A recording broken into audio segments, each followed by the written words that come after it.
Steph Design. Je suis heureuse de pouvoir partager ce moment-là avec vous et on va choisir la prestation qui vous convient le mieux.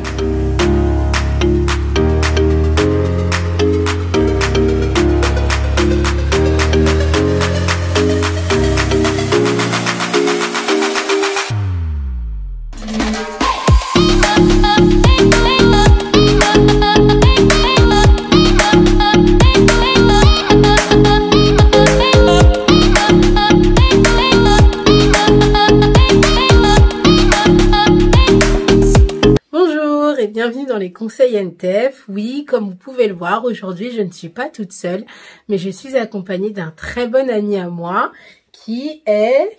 Johnson, producteur audiovisuel. Voilà. Donc effectivement, aujourd'hui nous allons parler de la vidéo de mariage. Alors, Johnson, dis-moi, imaginons que je suis à un mariage et que je vais bientôt me marier. Et du coup, il y a un vidéaste qui est présent. Comment je peux savoir qu'il est bon dans son domaine et lui faire confiance?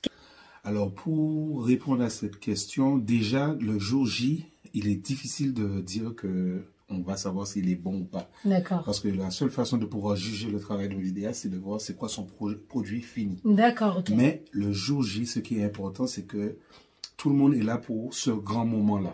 Mais le vidéaste, c'est sûr qu'il doit capturer tout ce qui est moment fort et tout. Mais il doit être là sans être là. C'est-à-dire les gens qui sont là pour voir ou bien pour participer à ce mariage.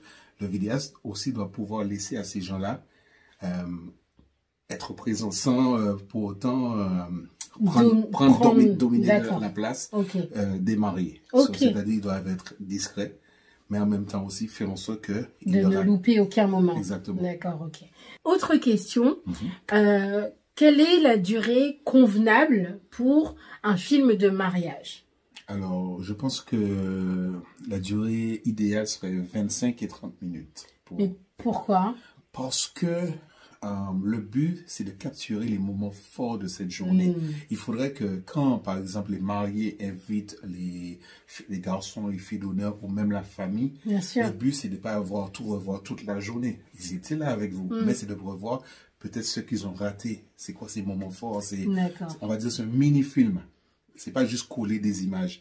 Parce que j'ai vu des mariages où il y a juste des séquences qui sont collées l'une après l'autre. Ça n'a pas de sens. Le but, c'est de créer une magie à travers la vidéo. C'est de raconter une histoire, en fait, au travers de cette journée-là.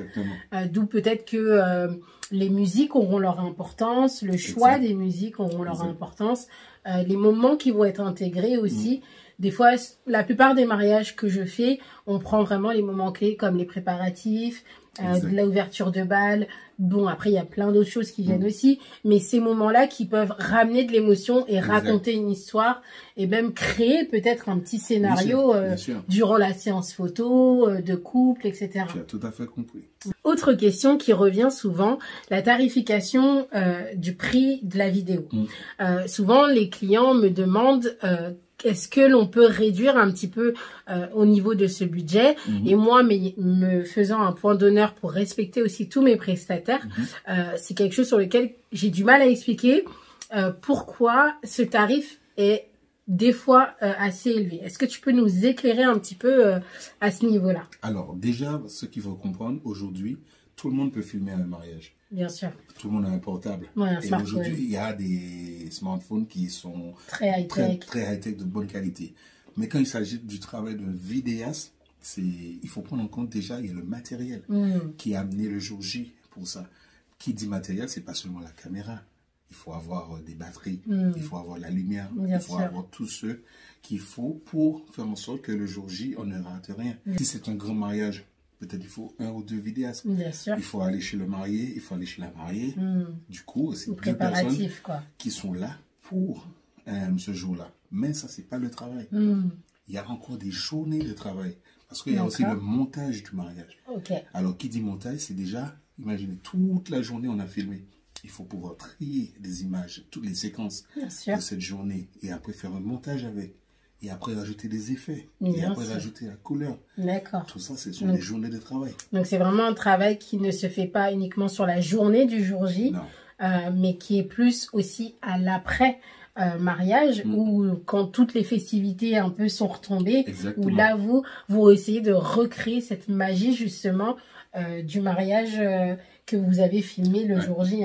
Merci beaucoup de nous avoir écoutés durant cette vidéo. J'espère vraiment qu'elle vous a apporté les conseils nécessaires à l'organisation de votre mariage.